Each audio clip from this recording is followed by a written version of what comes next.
इथे या ठिकाणी अशा प्रकारे जेव्हा गणित दिलेलं असते ज्यामध्ये छेद हा चल हा छेदस्थानी असतो बाळांनो, मग अशा वेळेस काय करायचं असते, एक नवीन चल निर्माण करावा लागतो छेदाबद्दल, या चलाबद्दल एक नवीन चल निर्माण करावा लागत असतो. म्हणजे कसं, तर इथं याच समीकरणाला आपण कसं मांडू शकतो बघा बरं. 27 कंसामध्ये 1/(x-2) अधिक 31 कंसामध्ये 1/(y-3) बरोबर आहे 85. हे याला आपण समीकरण क्रमांक 1 देऊयात.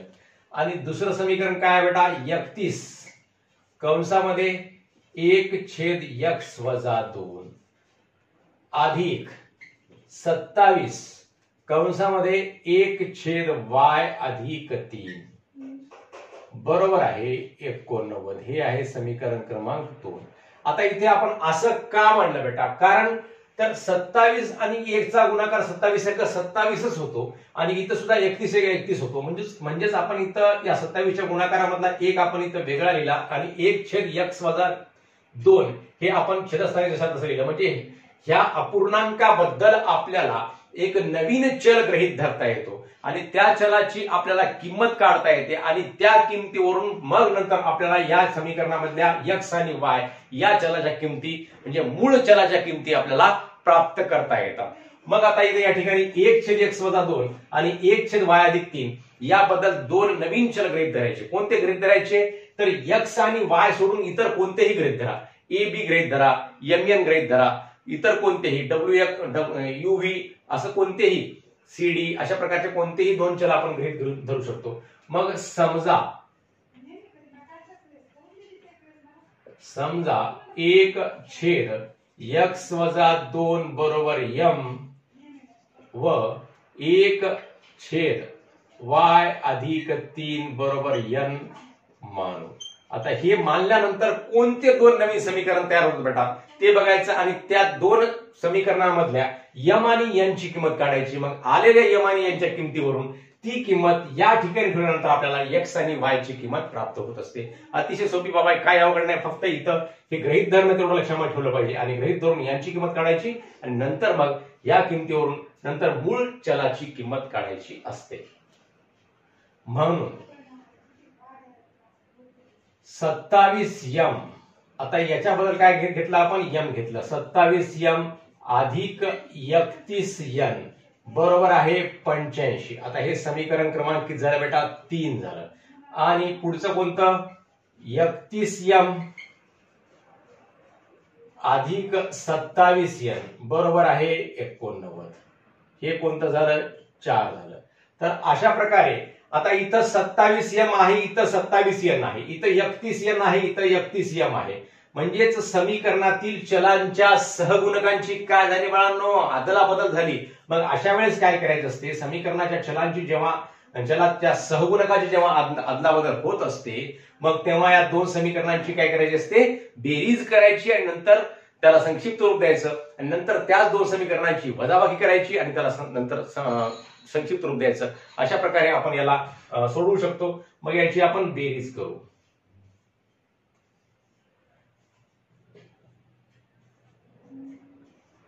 बेरीज करून काय होते बघा या ठिकाणी, 27 आणि 31, 7 आणि 1 8, 2 आणि 3 5, 58m अधिक तेवढंच येणार 7 आणि 1 8, 3 आणि 2 5, 58n बरोबर आहे 9 आणि 5 14 ला 4, 4 ला 1, 8 आणि 1 9, 9 आणि 8 17, 174. मग 58m अधिक 58n बरोबर आहे 174. मग याला संक्षिप्त रूप जर केलं, इथं 58 आहे, इथं 58 आहे आणि 58 या संख्येला सुद्धा भागतो का ते बघितलं तर 58 या संख्येला सुद्धा भागतो. 50 त्रिक 150 होतात आणि वरचा 8 त्रिक 24 म्हणजेच 174 होतात. म्हणजेच प्रत्येक पदाला 58 ने भागू. समीकरणातील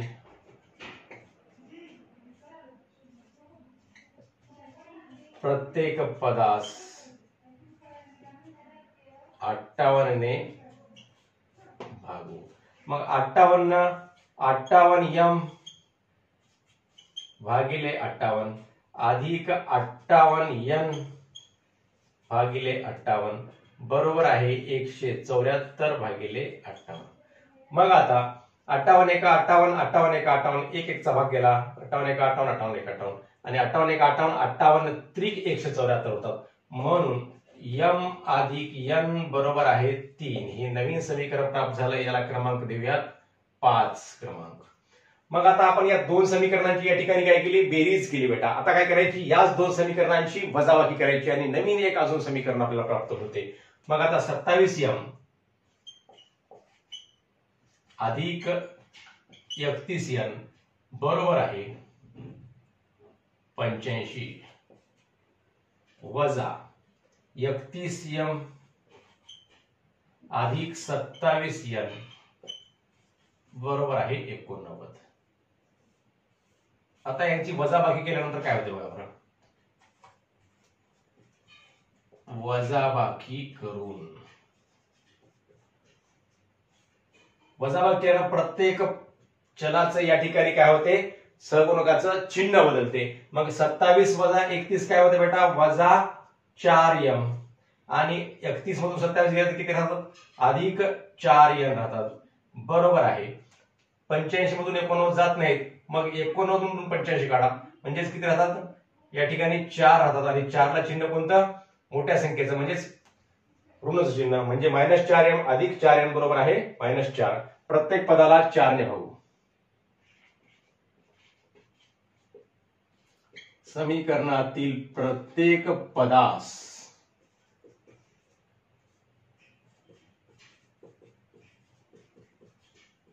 चार ने भागू.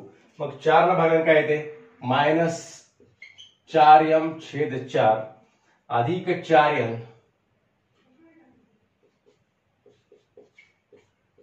छेद 4 बरोबर आहे -4/4.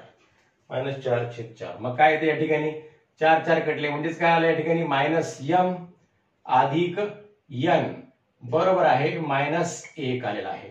मग -m अधिक n बरोबर -1 हे आपलं नवीन समीकरण प्राप्त झालं. समीकरण क्रमांक 6 देऊया बेटा याला. 6वं समीकरण प्राप्त झालेलं आहे. मग आता पुढे काय करायचं, आता हे 5वं आणि 6वं समीकरण सोडवण्यासाठी इथं +m आहे, इथं -m आहे. म्हणजे या दोन समीकरणांची जर बेरीज केली तर +m आणि -m काय होते, कटून जाते. समीकरण 5 व 6 ची बेरीज करूयात. m अधिक n बरोबर 3 आणि -m अधिक यांची बेरीज करत होतो आपण. इथं बेरीज करायला अधिक द्यायचं आणि ह्या -m चं चिन्ह -m अधिक n बरोबर -1 यांची काय करत होतो बेटा आपण, बेरीज करू.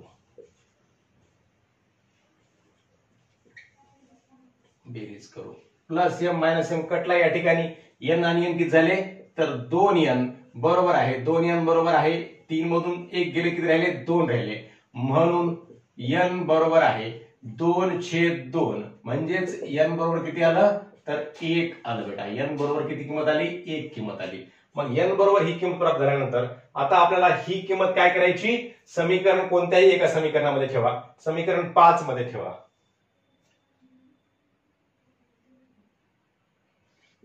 ही किंमत समीकरण 5 मध्ये ठेवू. समीकरण 5 काय आहे, m अधिक n बरोबर 3. म्हणून आता m ची किंमत किती ठेवायची, 1 ठेवायची. m अधिक 1 बरोबर आहे 3. म्हणून m बरोबर आहे 3 वजा 1. म्हणून m बरोबर आहे 3 वजा 1 किती येते, 2 येते. मग आपल्याला m आणि n ची किंमत या ठिकाणी प्राप्त झालेली आहे. परंतु आपल्याला या उदाहरणामध्ये m आणि n ची किंमत काढणं म्हणजे आपलं गणित सोडवणं नव्हे बेटा. तर आपल्याला या उदाहरणामधल्या मूळ चलांची किंमत काढायची आहे. चल कोणते आहेत, x आणि y आहेत. मग आता ही किंमत कशी काढायची बाबा, आपण m आणि n ची किंमत प्राप्त केली. मग m आणि n म्हणजे काय, तर 1/x - 2 म्हणजे m आणि 1/y अधिक 3 म्हणजे n. आता ही किंमत प्राप्त केलेली या ठिकाणी ठेवल्यानंतर आपल्याला x आणि y ची किंमत प्राप्त होत असते. मग इथं पुढे लिहायचं परंतु 1/x-2 बरोबर m व 1/y+3 बरोबर n. मग आता याच्यामध्ये m ची किंमत ठेवून टाकूयात आणि n ची किंमत ठेवून टाकूयात. म्हणून 1/x-2 बरोबर आहे काय आहे, m ची किंमत किती आलेली आहे, 2 आलेली आहे. म्हणून आता हे x-2 कुठे गेलं, इकडे बरोबर चिन्हाच्या पलीकडे कशामध्ये गेलं, गुणाकारामध्ये गेलं. म्हणून 1 बरोबर आहे 2 कंसामध्ये x-2.